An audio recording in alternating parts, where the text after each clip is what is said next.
Welcome to another video from Dr. Lock. Okay, so it seems like our Unicode has chipped a tooth, if you can see that. So that's a good indication it's time to change out the cutter. So for this one I'm using a carbide cutter. You can get cheaper ones, but I'd prefer not to. Get the best cutter you can and last the longest. So carbide cutter for this one, and I'll show you how we're going to do it. First of all, I'm just going to turn off the power. We've got power here.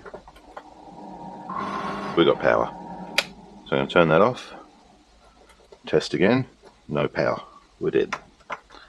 Okay. Start by removing this little bit of plastic. You might have a shield over the front of yours. If you do, you'll need to remove that.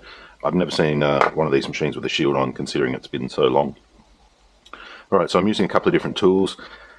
I have a socket, a 19mm socket, a bit of dowel, and Phillips head screwdriver. There's two holes on the side, and this one is for this one here to lock the spindle. So as I rotate that round, I can feel that that's locking the spindle. The correct size here I'm using actually a Silca one from another key machine. 6.9. Yeah, 6.9. Just under 7mm. I'm going to put that through, rotate it round till I can feel it drop in. Then I'll push it all the way in. That's now locked the spindle. This is a reverse thread, so which means that normally you would be tightening it this way, but I'm actually going to be loosening it this way and then tightening it this way. As the motor spins, it actually tightens up on itself. Let's make sure we get this right. I don't want to put pressure in the wrong direction. We want to go clockwise. There we go. One little crack of the shifter and it's off. Well, it's loose. And I can just do it by hand. Wasn't under much tightness at all. As you can tell by the brass shavings, this machine gets a workout. A little bit of rust on the thread because I've never changed this cutter, and I've had this machine at least 12 to 13 years at least.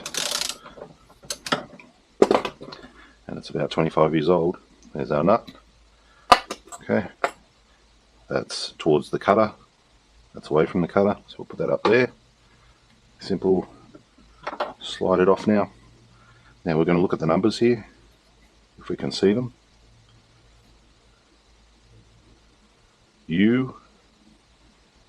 U01W Unicode, Swiss made.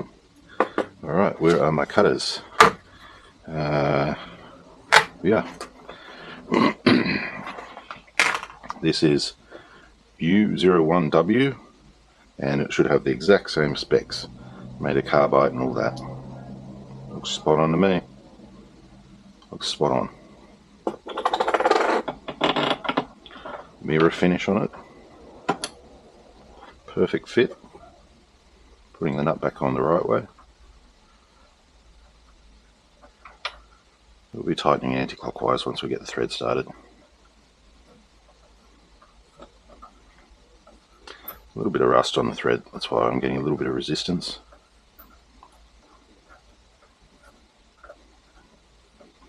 So you can operate your key machine with a tooth missing. It's not advisable. More teeth are going to break off eventually, and it's not safe. These things are so tensile, sort of strong, that you wouldn't want to. Alright, tightening. 1, 2, 3. That's tight. With the motor turning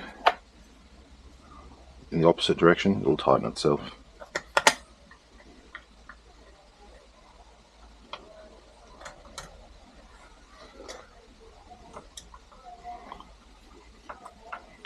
It's not the original screw, but that's what I use. Okay, and that's done. That's how you change a cutter on a Unicode. Power on. Ready for action. Okay, thanks for watching.